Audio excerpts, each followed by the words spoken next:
ये जो question paper है क्लास 12 का सामाजिक विज्ञान का है, हिंदी मीडियम, ठीक। इसको सोशल साइंस भी कहा जाता है। इसमें आपके 70 नंबर के क्वेश्चन आते हैं। ये पेपर का कोड क्या है, 825 IX। ऐसे ही जितने भी क्वेश्चन हैं सारे क्वेश्चन हम कराएंगे इसमें। तो सबसे पहले हम ऑब्जेक्टिव वाला पार्ट ले लेते हैं, ठीक है।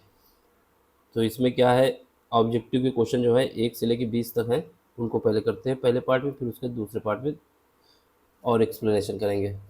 जैसे पहला क्वेश्चन हमारे पास पूछा गया था, निम्नलिखित में से कौन सा आंदोलन महात्मा गांधी ने नहीं चलाया। यहाँ पर लिखा हुआ है कि कौन सा मूवमेंट जो है महात्मा गांधी ने नहीं पार्टिसिपेट किया, यानी लीडर नहीं थे। पार्टिसिपेट तो किया लेकिन लीडर नहीं थे। जैसे सबसे पहले बात आती है कि इसके असहयोग आंदोलन। असहयोग आंदोलन में महात्मा गांधी ने पार्ट लिया था। ये 1919 के करीब स्टार्ट हुआ था, 1919 से लेके 1920 और 22 में हुआ था। असहयोग करने में था। इसमें यह था कि जब वो क्या कहते हैं, चौरी चौरा वाला कांड हुआ था, इसके बाद इसको वापस ले लिया गया था, ठीक है। चंपारण आंदोलन जो हुआ था 1917 में हुआ था। ये चंपारण जो है बिहार में जगह है, वहाँ पर किसानों का जो आंदोलन था उससे संबंधित है। तो इसमें भी पार्टिसिपेट लिया था। पार्टिसिपेट तो इसमें भी लिया था, ठीक है। इसका नेतृत्व भी किया था। इसके बाद सविनय अवज्ञा आंदोलन जो हुआ था 1928-1930 के करीब हुआ था, तो इसमें भी इन्होंने पार्टिसिपेट किया था, यानी लीडर थे इसके।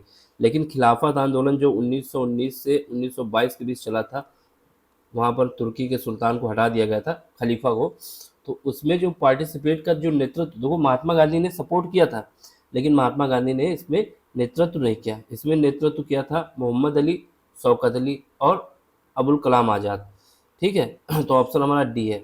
यानी असहयोग आंदोलन में महात्मा गांधी हमारे नेता थे, चंपारण में भी नेता थे, सविनय अवज्ञा आंदोलन में भी थे, लेकिन खिलाफत आंदोलन में कौन था, शौकत अली, मोहम्मद अली और अबुल कलाम आज़ाद। तो ऑप्शन हमारा डी आएगा।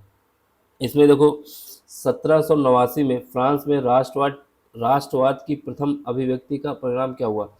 देखो इससे ये हुआ कि फ्रांस में क्रांति हो गई। फ्रांस में क्रांति हो गई तो वहाँ का जो राजनीतिक जो राजा का शासन था वो समाप्त हो गया, ठीक है। तो ये क्या संबंधित है इससे, 1789 में फ्रांस जो राष्ट्रवाद की प्रथम अभिव्यक्ति का परिणाम था कि फ्रांस की क्रांति हुई। फ्रांस की क्रांति से क्या हुआ, वहाँ पर जो राजतंत्र था वो समाप्त हो गया और लोकतंत्र की स्थापना हो गई। फ्रांस की क्रांति कब हुई, 1789 में। वहाँ का जो राजकुमार था उसको भाग गया वहाँ पे, ठीक है। और वहाँ की जो जनता का शासन आ गया, वहाँ पर संसद लागू हो गई और एक हिसाब से देखा जाए तो वहाँ पर लोकतंत्र की शुरुआत हो गई। अगला क्या था, अगला क्वेश्चन है, हमसे पूछा जा रहा है गुलामगिरी के लेखक कौन है। तो गुलामगिरी के लेखक कौन है, ये ज्योतिबा फूले हैं। कौन है, ज्योतिबा फूले। देखो 1873 के करीब इन्होंने ये पुस्तक लिखी थी और इससे 10 साल पहले यानी 1873 में लिखी थी, 1863 में, यानी 10 साल पहले अमेरिका की क्रांति हो चुकी थी, वहाँ गृह युद्ध हो चुका था, ठीक है। तो इसके लेखक कौन थे, ज्योतिबा फूले। उसी से संबंधित इन्होंने किताब लिखी थी। अगला क्वेश्चन क्या है, 1929 की महामंदी का प्रमुख कारण क्या था। देखो जो महामंदी हुई थी ना उस समय, तो कृषि के क्षेत्र में अधिक उत्पादन हुआ था, ये हो मतलब ये कारण था। बेरोजगारी थी, ये भी कारण था। प्रमुख बैंकों का धराई बैंक जो थी कोलैप्स हो गई थी, ये भी था। कृषि क्षेत्र में न्यूनतम उत्पादन था, ये बात नहीं थी।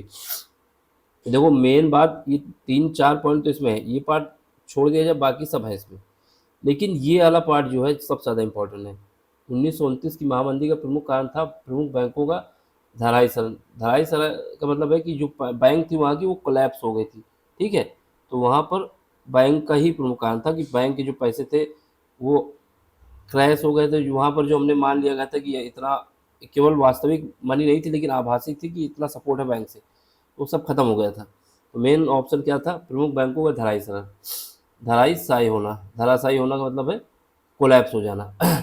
अब बात आती है 1944 में अंतर्राष्ट्रीय मुद्रा कोष IMF की स्थापना की गई थी, ठीक है, की गई थी। कहाँ पर की गई थी, ये हुआ था ब्रिटेन वुड्स सम्मेलन के करीब और ये हुआ था अमेरिका में, USA में, ठीक है। न्यू हैम्पर शहर है, वहाँ पे हुआ था। ये संयुक्त राज्य अमेरिका में। तो ऑप्शन हम बताएंगे बी ऑप्शन। अगला क्वेश्चन है, निम्नलिखित में से कौन सा समूह अल्पसंख्यक है। अल्पसंख्यक का मतलब है, देखो सबसे पहले श्रीलंका में सबसे ज़्यादा सिंगली है, उसके बाद तमिल है, उसके बाद ईसाई है, उसके बाद मुस्लिम है। बर्गर एक समूह है, वो सबसे कम है, लेकिन इसमें ऑप्शन में केवल हमें यही दिया गया है, तो ऑप्शन हमारा डी हो जाएगा। इसे पूछा है अल्पसंख्यक कौन है, ये नहीं पूछा कि बहुसंख्यक। ऑप्शन अगर सी लगाते हैं तो बहुसंख्यक हो जाता। अल्पसंख्यक में मुस्लिम सबसे ज़्यादा है, कम है। अब देखो यहाँ पर भारत में संघीय व्यवस्था है, क्योंकि भारत में संघीय व्यवस्था है क्योंकि यहाँ पर शक्तियों का विकेंद्रीकरण है। शक्तियों का विकेंद्रीकरण का मतलब यहाँ पर है कि सेंट्रल गवर्नमेंट अलग उसके पास पावर है, स्टेट गवर्नमेंट की अलग पावर है, और उसके बाद पंचायत की अलग अलग पावर है।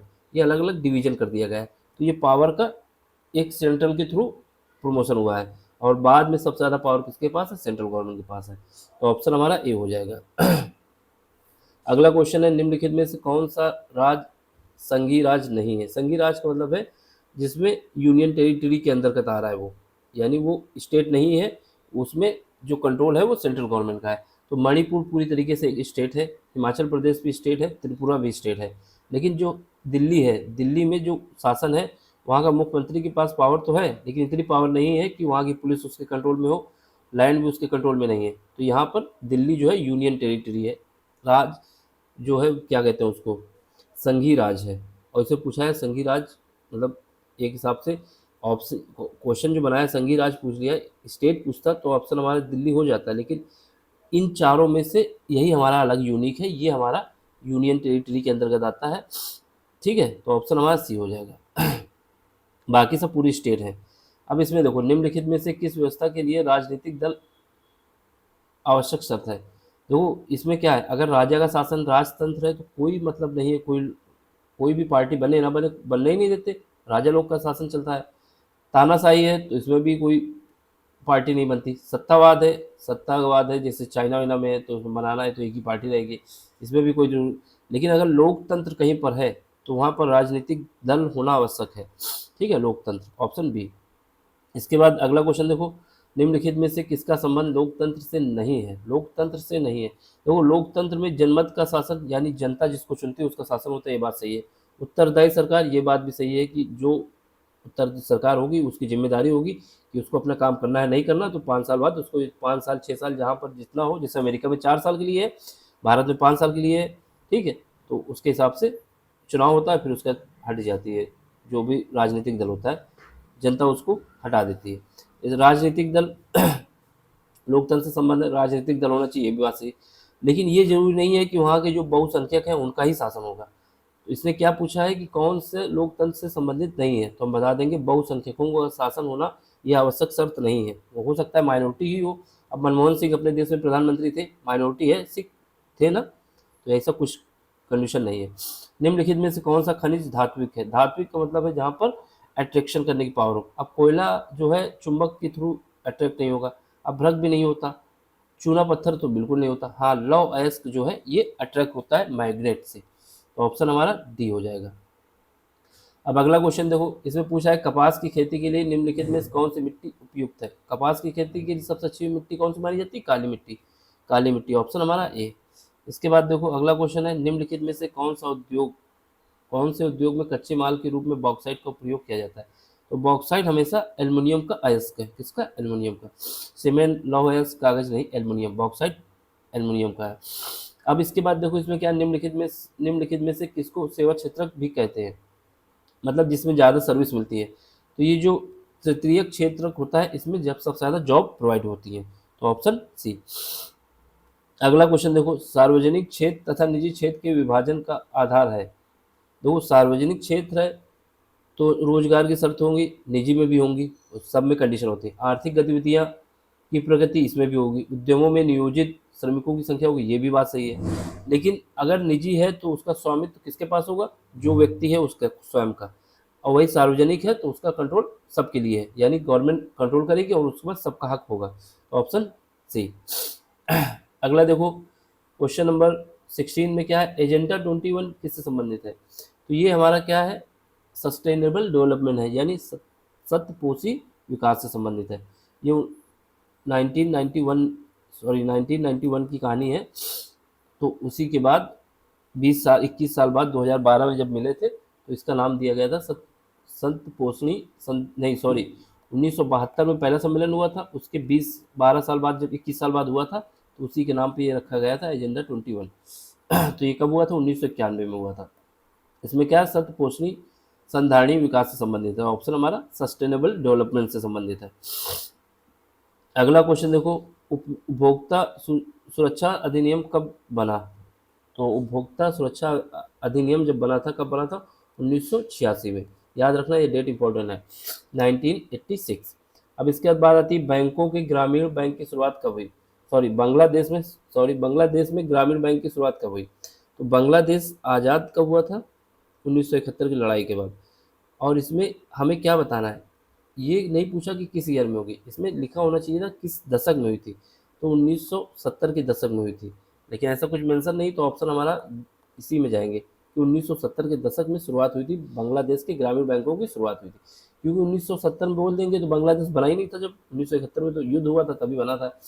तो हमें क्या बताना है? 1970 के दशक में। अब इसका निम्नलिखित में से कौन सा जैव संसाधन है? जैव संसाधन का मतलब है कि बायोडिग्रेडेबल है, ठीक है। अब लोहा तो नहीं डिग्रेडेबल होगा, तांबा भी नहीं होगा, चट्टाने भी नहीं होगी, हाँ जो मछलियाँ हैं ये हैं, इनसे हमारा क्या बन जाता? पेट्रोलियम बन सकता है, मत्स्य पालन उद्योग। अगला देखो, निम्नलिखित में से किस देश का मानव विकास सूचकांक सर्वश्रेष्ठ है? मतलब ये जो चारों देश दिए गए हैं, इनमें सबसे ज़्यादा किसका मानव विकास सूचकांक सबसे सर्वश्रेष्ठ है? वैसे तो नॉर्वे का है, लेकिन इन ऑप्शन में एशिया के देश दिए गए हैं, एशिया के देश में सबसे अच्छा है श्रीलंका का। तो ये हमारा पहला पार्ट हो गया, 1 से लेकर 20 क्वेश्चन ऑब्जेक्टिव हो गए। अब सेकेंड पार्ट में अगले उसमें मिलेंगे लेक्चर में। समझ में आया हो तो लाइक करना, शेयर करना और सब्सक्राइब भी करना। Thank you for watching.